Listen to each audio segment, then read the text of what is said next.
নিশ্চয়ই গেস করে ফেলেছো এটা আমি কি রান্না করেছি। তো মাটনটা এত নরম কিভাবে হলো আর কি প্রসেসে আমি রান্না করলাম, চলো দেখে নিই একবার। তো এই দিন আমার রান্নার দিদি আসেনি, সুযোগে উনি আমাকে বললেন আজকে হান্ডি মাটন রান্না করো। চলো দেখে নিই কীভাবে আমি হান্ডি মাটন আজকে রান্না করলাম। দিলাম দারচিনি, এটা একটা আমাকে পাউডার পেস্ট মতন বানাচ্ছি আমি ফার্স্টেই। আর একটু দেবো 1 কেজি মাংস অনুযায়ী, তোমরা একটু আন্দাজ মতন করে এটা ইউজ করবে, যে কতটা লাগবে নিজেরাও বুঝতে পারবে। যদিও দিলাম অল্প এলাচ, খুব বেশি না, ঝাঁঝ হয়ে যাবে। দেব গোলমরিচ, আর একটু অ্যাড করবো গোলমরিচ। দিয়ে দেবো এলাচ, এরপর দেবো জিরে। জিরের পরিমাণ আর একটু বেশি দেবো, যেহেতু মামাম খাবে তার জন্য ঝালটাও আমাকে মাথায় রাখতে হবে, কারণ হাঁড়িতে রান্না হবে তো এখানে তো আমি আলাদা করে ওর জন্য তুলে রাখতে পারবো না। তাই আমি কাশ্মীরি লঙ্কার গুঁড়ো ইউজ করবো, সাথে ঝালের জন্য জাস্ট আমি 2টো এরকম লঙ্কা দিয়ে দিলাম। গোলমরিচ যেহেতু রয়েছে ওখান থেকে তো একটু ঝাল হবেই। মিক্সিতে এটা পেস্ট করে আমি এটা পাউডার মতন করে নিয়েছি। আদার রসুনটাকে একটু পেস্ট করে নেবো একসাথে।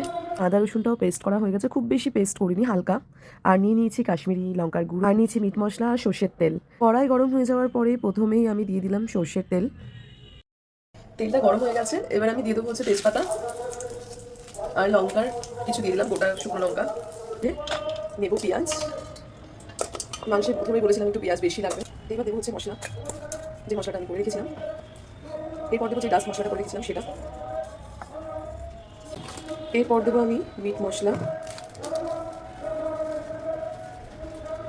মশলাটা যত ভালো মাখা হবে, কোয়ান্টিটি যত বুঝে শুনে ইউজ করা হবে, রান্না তত ভালো হবে। লঙ্কার গুঁড়োটা আমি হাতে দেবো, বিকজ একটা আন্দাজ থাকবে যে কতটা আমি লঙ্কার গুঁড়ো ইউজ করছি। মামাম যেহেতু খাবে, আমি ঝালটা একটু মাথায় রেখে ইউজ করতে হবে। এরপর আমি মাটনটাও দিয়ে দেবো।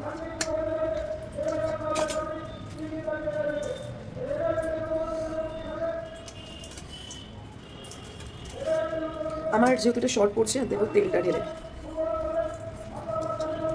ভিডিও করতে গিয়ে অনেক জিনিস নষ্ট হয় এইভাবে, তো তবুও আমি ভিডিও করি তোমাদের জন্য, কিন্তু তোমরা লাইক করো না।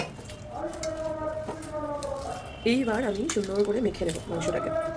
তেজপাতাগুলো থাকার জন্য মারতে একটু অসুবিধা হয়, তার জন্য আমি তেজপাতাগুলোকে একটু তুলে নিলাম।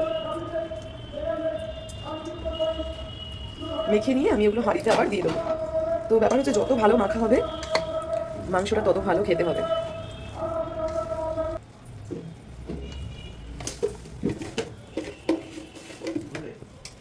দিয়ে দেবো অল্প চিনি, দেবো আরও তেল।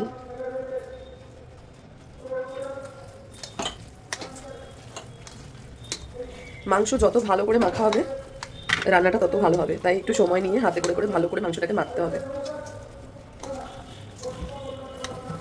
এটা হচ্ছে মেন কথা।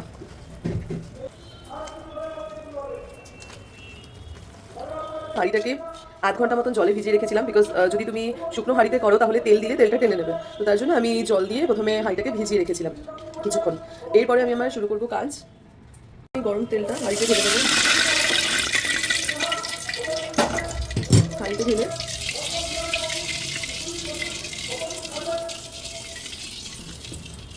হাঁড়ির মধ্যে পুরো গুলিয়ে নিলাম, নিয়ে শুকনো লঙ্কাগুলো, যেগুলো তেজপাতা শুকনো লঙ্কাটা সবার আগে দিয়ে দিলাম।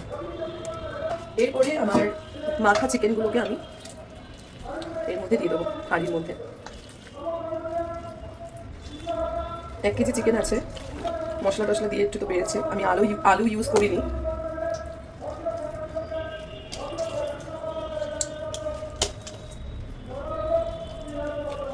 অনেকটাই তেল দিয়েছি আমি।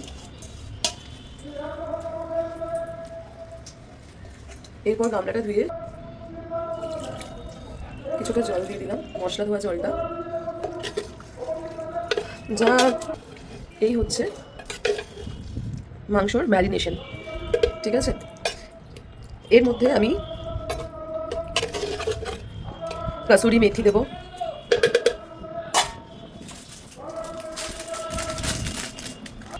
কাসুরি মেথি ইউজ করছি উপরে পুরোটা দিয়ে এবার আমি এটা ঢাকনাটা বন্ধ করে দিলাম। ঢাকনা একদম এয়ারটাইট করার জন্য আমি আটা মেখে নিয়েছিলাম। দেখো এইভাবে আমি পুরো মুখটাকে এয়ারটাইট করে দিয়েছিলাম, যাতে বাইরে হাওয়া বেরিয়ে না আসে বা ফ্লেভারটা যাতে বেরিয়ে না যায়, আর স্মোক ফ্লেভারটা যেন ভেতরেই থাকে, আর মাংসটাও যেন খুব সুন্দরভাবে সেদ্ধ হয়ে যায়। এইভাবে প্রায় আমি 1 ঘন্টার উপরেই রেখেছিলাম সত্যি বলতে, কারণ মাটন সেদ্ধ হওয়াটা খুব টাফ ব্যাপার, তাও হাঁড়িতে। তো তাওয়া নিয়ে আমাকে একটু মাংস হাঁড়িটাকে নাড়াতে হবে, যাতে তলায় লেগে না যায়। কাজটা একটু টাফ, কিন্তু করতে হবে। এদিকে মাংস হতে হতে মামাম চলে এসেছে স্কুল থেকে, তো দেখে জিজ্ঞেস করলো যে বুঝতেই পেরেছে কোনো স্পেশাল কিছু রান্না হচ্ছে।